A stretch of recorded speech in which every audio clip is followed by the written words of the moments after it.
அமைச்சர்களுக்கு பதவியேற்பு உறுதிமொழியும் ரகசிய என் நெஞ்சில் குடியிருக்கும்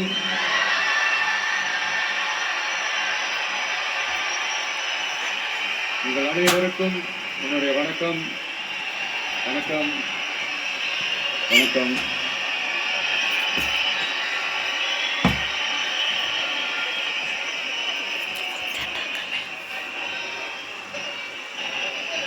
என்ன சொல்றது, எப்படி ஆரம்பிக்கிறதுன்னு தெரியல.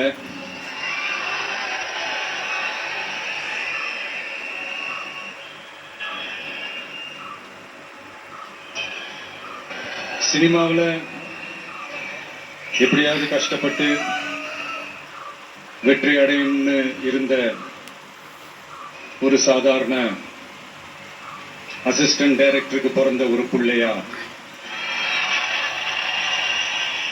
எனக்கும் வாழ்க்கையில வறுமைனா என்னன்னு எனக்கு நல்லாவே தெரியும், பசினா என்னன்னு எனக்கு நல்லாவே தெரியும். நான் ஒன்னும் பெரிய மன்னர் பரம்பரையில இருந்தெல்லாம் வந்துடல. உங்களை மாதிரிதான், உங்கள ஒருத்த மாதிரிதான், உங்க குடும்பத்துல ஒருத்த மாதிரிதான், உங்க புள்ள மாதிரிதான், உங்க மகன் மாதிரிதான், உங்க அண்ணன் மாதிரிதான், உங்க தம்பி மாதிரிதான்.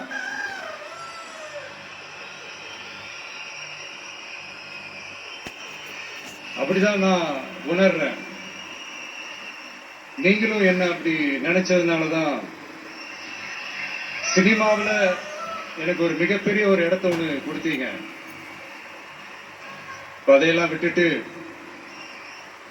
உங்களுக்காக நன்றி கடன் செலுத்துறதுக்காக அரசியலுக்கு வந்த உங்க விஜய, இந்த விஜய, நீ வா விஜய், நாங்களா இருக்கோம், பாத்துக்கிறோம்.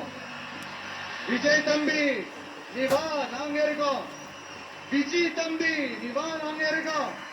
அண்ணா நீ வாடா, நாங்களா இருக்கோம். நண்பா நீ வா நண்பா, நாங்களா இருக்கோம் சொல்லி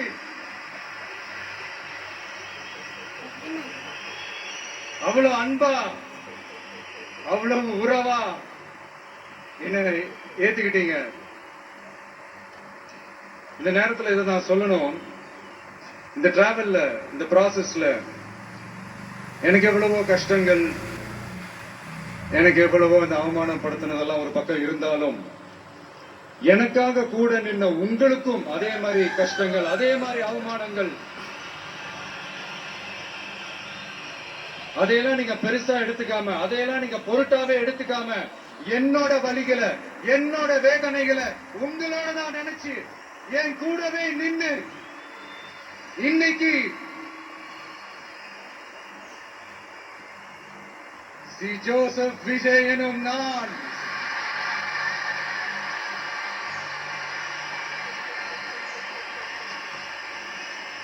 அதை உண்மையாக்கி இருக்கிறீங்க. உண்மையிலே என்ன சொல்றதுன்னு எனக்கு தெரியல. என்னுடைய உறவுகளே, என்னுடைய சொந்தங்களே, நான் ஒன்னும் தேவ தூதன்லாம் கிடையாது. நானும் ஒரு இயல்பான ஒரு வாழ்க்கை வாழ்ற ஒரு சாதாரணமான மனுஷன்தான். நான் முன்னாடியே சொன்ன மாதிரி அது செய்வேன் இது செய்வேன்னு பொய்யான வாக்குறுதிகள்லாம் கொடுத்து உங்களை தான் ஏமாத்த மாட்டேன். எது சாத்தியமோ அது மட்டும்தான் நான் செய்வேன். இம்மிடியா உங்க மனசுல ஒரு கேள்வி ஒண்ணு வரலாம், அப்ப சாத்தியம் இல்லாததை செய்ய மாட்டாங்களா, செய்ய முடியாதா அப்படின்ற ஒரு கேள்வி ஒண்ணு வரலாம். இத்தனை கோடி மக்கள் என் கூட இருக்கும் போது எது வந்தாலும் பாத்துக்கலாம், என்ன வந்தாலும் பாத்துக்கலாம் அப்படின்ற அந்த கான்பிடன்ஸ் என் மனசுல இருக்கு.